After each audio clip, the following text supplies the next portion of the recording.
السلام عليكم ورحمة الله تعالى وبركاته. الحمد لله رب العالمين والصلاة والسلام على سيد المرسلين وعلى آله وأصحابه وأهل بيته وإترته أجمعين أما بعد. വിശുദ്ധമായ ഖുർആൻ, ആ ഖുർആൻ അവതരിപ്പിക്കപ്പെട്ട അവതീർണമായ മാസമാണ് വിശുദ്ധ റമദാൻ. ലോകത്തിനാകെയും അനുഗ്രഹമായി അള്ളാഹു അയച്ച പ്രവാചകൻ റസൂലുള്ളാഹി സ്വല്ലല്ലാഹു അലൈഹി വസല്ലം, ആ പ്രവാചകന്റെ കയ്യിൽ ലോകത്തിന്റെ ഇരുളുമാറ്റാൻ, ഇരുട്ടിലാണ്ട് കിടന്ന ഈ ലോകത്തിന് വെളിച്ചം നൽകാൻ, സത്യവും അസത്യവും തമ്മിൽ വേർതിരിച്ചറിയാതെ ലോകത്തോട് സത്യത്തെ പറഞ്ഞു കൊടുക്കാൻ, ധർമാധർമ്മ വ്യതിരക്തതയുടെയും സത്യാസത്യ വ്യവച്ഛേദനത്തിന്റെയും ഒരു ആശയ സാക്ഷാത്കാരമായിട്ടാണ് ഖുർആനിനെ ലോകത്ത് അവതരിപ്പിക്കപ്പെട്ട അന്നു മുതൽ ഖുർആൻ ഒരു വെളിച്ചമായിരുന്നു. ഖുർആൻ അവതരിപ്പിക്കപ്പെടുന്നത് ഒരു ഗുഹയുടെ ഇരുട്ടിലാണ്. ഹിറാ ഗുഹയിൽ നമുക്കറിയാം, ഒരു ഗുഹയുടെ പശ്ചാത്തലം, അതിന്റെ വിജനത, ഒരു ഗുഹയുടെ വന്യത, ഒരു ഗുഹയുടെ ഏകാന്തത, ആ ഗുഹയുടെ ഇരുട്ട്. ഈ പശ്ചാത്തലത്തിൽ അവതരിപ്പിക്കപ്പെട്ട ഖുർആൻ ഇഖ്റഇന്റെ പശ്ചാത്തലം അതാണ്.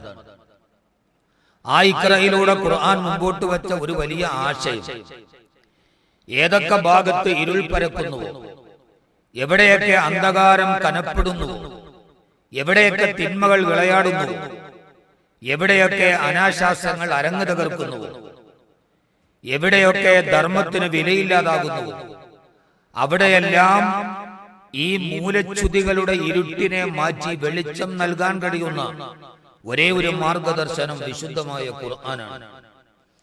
അതുകൊണ്ടാണ് അല്ലാഹു ഖുർആനിനെ പരിചയപ്പെടുത്തിയപ്പോൾ ഇങ്ങനെ പറഞ്ഞത്, കിതാബുൻ അൻസൽനാഹു ഇലൈക ലിതുഖ്രിജൻ നാസ മിനൽ ളുലുമാതി ഇലൻ നൂർ.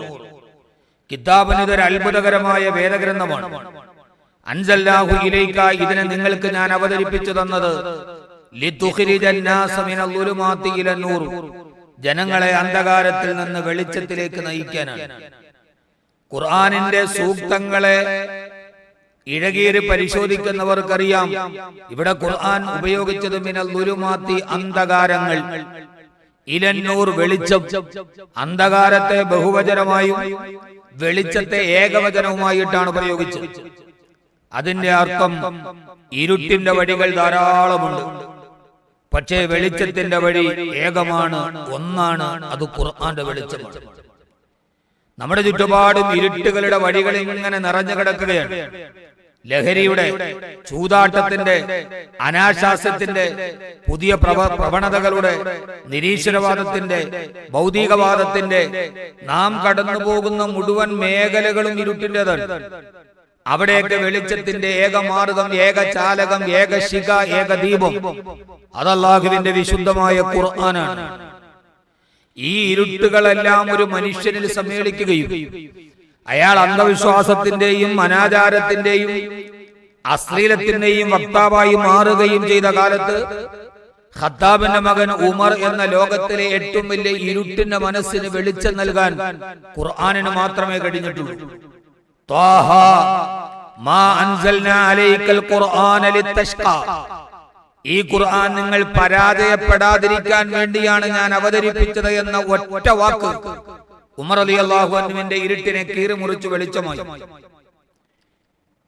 ഈ ഇരുട്ടിന്റെ നടുവിലാണ്, നമുക്കാർക്കും നിർവചിക്കാൻ കഴിയാത്ത ഇരുട്ടിന്റെ നടുവിലാണ് നമ്മുടെ മക്കൾ വളർന്നു വരുന്നത്. ഇനി ഒരു മുതിർന്ന തലമുറയോട് ധർമ്മവും അധർമ്മവും പറഞ്ഞു മാറ്റാൻ നമുക്ക് ചിലപ്പോൾ ഏറെ ശ്രമകരമായ പരിശ്രമമാവും.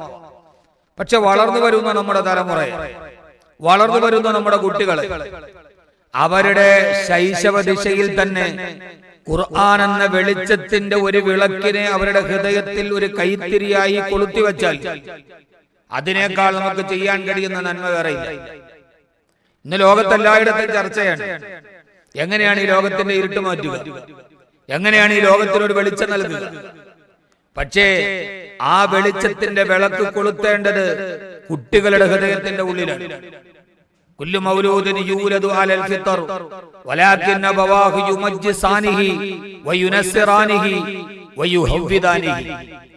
എല്ലാ കുഞ്ഞുങ്ങളെയും പ്രസവിക്കപ്പെടുന്നത് നിർമ്മലമായ ഒരു പ്രതലത്തിലാണ്. റസൂലുള്ളാഹി സ്വല്ലല്ലാഹു അലൈഹി വസല്ലം പറഞ്ഞു, പ്രകോപനമോ പ്രലോഭനമോ ഇല്ലാതെ ഇസ്ലാമിനെ സ്വീകരിക്കാൻ കഴിയുന്ന, മുൻവിധികളില്ലാത്ത ഉജ്ജ്വലമായ ഒരു പ്രതലമാണ് ശൈശവത്തിൽ ജനിക്കുന്ന കുട്ടിയുടെ ഹൃദയം. അതിന് പ്രകോപനമോ പ്രലോഭനമോ വേണ്ട. വലാകിൻ അബവാഹു യുമജ്ജിസാനിഹി വയുനസ്സിറാനിഹി വയുഹവ്വിദാനിഹി.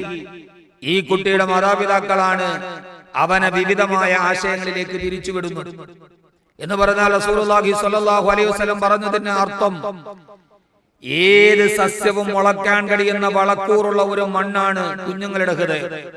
അവിടെ നാം ഏത് കൃഷിയാണോ നടുന്നത്, എന്താണോ നമ്മൾ അവരുടെ ഹൃദയത്തിൽ പകർന്നു കൊടുക്കുന്നത്, അതാണ് അവരുടെ ഹൃദയത്തിൽ വളരുക. വീഡിയോ ഗെയിമുകളും സിനിമകളും അശ്ലീലങ്ങളും ഡാൻസ് റാമ്പുകളിലെ ചുവടുകളുമാണ് നമ്മുടെ കുട്ടികൾക്ക് നാം പകരുന്നതെങ്കിൽ അതിലൂടെയാണ് അവർ വളരുക. നമ്മുടെ കുട്ടികൾക്ക് ഖുർആനും ഹബീബായ നബി സല്ലല്ലാഹു അലൈഹി വസല്ലമയുടെ തിരുവചനങ്ങളുമാണ് ചെറുപ്പത്തിലേ പഠിപ്പിക്കുന്നതെങ്കിൽ അവർ പഠിക്കുന്നത് മുഴുവനും ഈ ഒരു വലിയ നന്മയുടെ വെളിച്ചത്തിന്റെ അടയാളമാണ്. ഇവിടെയാണ് നമ്മുടെ കുട്ടികളെ നാം എങ്ങനെ പഠിപ്പിക്കണം എന്ന് തീരുമാനിക്കേണ്ടത്. നമ്മുടെ മദ്രസകൾ, ആ മദ്രസകളിൽ നമ്മുടെ കുഞ്ഞുങ്ങൾ രാവിലെ എഴുന്നേറ്റ് പോകുമ്പോൾ അവർ രാവിലെ ഖുർആനും ദീനിയാത്തും അഖ്ലാഖും ഒക്കെ പഠിക്കാൻ നമ്മുടെ മദ്രസകളിലേക്ക് പോവുകയാണ്. അവിടെ പോയി അവരെ പാഠങ്ങൾ പഠിപ്പിക്കുന്നതിനപ്പുറം പ്രാക്ടിക്കലായി ഇസ്ലാമിനെ അവർക്ക് പഠിപ്പിച്ചു കൊടുക്കും. നിങ്ങളൊന്ന് ആലോചിച്ചു നോക്കൂ, നമ്മുടെ മദ്രസകളിൽ, എല്ലാ മദ്രസകളിലെയും ഒരു റൂം ഒരു ഡിജിറ്റൽ ക്ലാസ് റൂമായി മാറിയാൽ, എല്ലാ മദ്രസകളിലെയും ഒരു റൂം സ്മാർട്ട് ക്ലാസ് റൂമായാൽ, ഖുർആൻ ഓതിക്കൊടുക്കുമ്പോൾ അതിന്റെ തജ്വീദും തർത്തീലും ആ കുട്ടികളെ സ്മാർട്ട് ക്ലാസ് റൂമിലൂടെ പഠിപ്പിക്കും. അവർക്ക് തജ്വീദ് പഠിപ്പിച്ചു കൊടുക്കണം. ഖുർആൻ കൃത്യമായി പാരായണ നിയമത്തോടെ ഓതാൻ അറിയുന്ന എത്ര മുതിർന്ന ആളുകൾ നമ്മുടെ ഇടയിലുണ്ട്. ഒരു 3 മാസം കൊണ്ട് തീരുന്ന ഒരു ചെറിയ കോഴ്സാണ് തജ്വീദ്. അത് നമ്മുടെ മദ്രസകളിൽ കുട്ടികളെ പ്രാക്ടിക്കലായി നാം പഠിപ്പിച്ചു കൊടുക്കണം. മദ്രസകൾ ഒരു വഴിപാടായി മാറരുത്.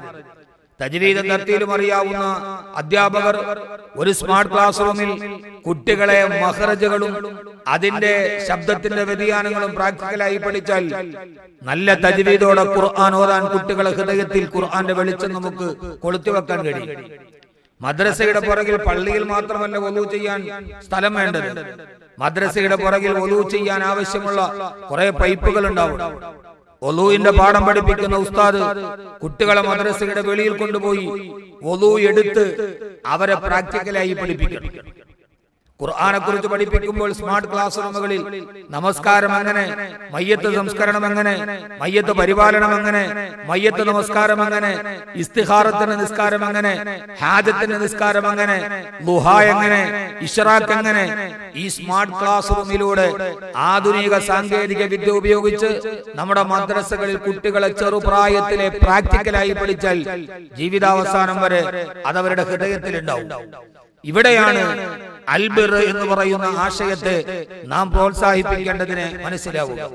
ചെറുപ്രായത്തിലെ നമ്മുടെ കുട്ടികളുടെ ഉള്ളിൽ ഖുർആനിന്റെ വെളിച്ചത്തെ ഇങ്ങനെ പ്രാക്ടിക്കലായി കൊത്തിവെക്കാനുള്ള ഒരു വലിയ പരിശ്രമത്തെയാണ് അൽബിർ എന്ന നാമത്തിന്റെ ശീർഷകത്തിൽ നാം പറയും. അൽബിർ എന്ന് പറഞ്ഞാൽ അതിനർത്ഥം നന്മ എന്നാണ്. ഇതിനേക്കാൾ വലിയൊരു നന്മ ഏതാണ്? ഈ അപജയം സംഭവിച്ചു പോയ തലമുറയിലേക്കല്ല, വളർന്നു വരുന്ന തലമുറയെ കൃത്യമായ മണ്ണിൽ കൃത്യമായ വളം പാകം ചെയ്ത് നല്ല ഒരു സസ്യത്തെ നട്ടുവെച്ചാൽ ആ സസ്യത്തിന്റെ കതിരുകൾ പൂക്കുന്നത് നമുക്ക് കണ്ണാനന്ദിക്കാൻ കഴിയും.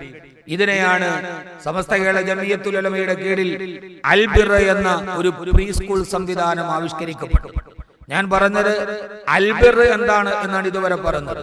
എല്ലാ രക്ഷകർത്താക്കളും അത് ഉപയോഗപ്പെടുത്തുകയും മഹല്ല് മാനേജ്മെന്റുകൾ ഇതിനെ ബോധവാന്മാരായി നമ്മുടെ മദ്രസകളെ ഈ രീതിയിൽ ക്രിയാത്മകമാക്കുകയും ചെയ്താൽ നമ്മുടെ വളർന്നു വരുന്ന തലമുറയോട് നാം ചെയ്യുന്ന ഏറ്റവും വലിയ സേവനം അതായിരിക്കുമെന്ന് ഓർമ്മിപ്പിക്കുന്നു. അല്ലാഹു നാം ഏവരെയും അനുഗ്രഹിക്കട്ടെ. അസ്സലാമു അലൈക്കും വറഹ്മത്തുള്ളാഹി തആല വബറകാതുഹു.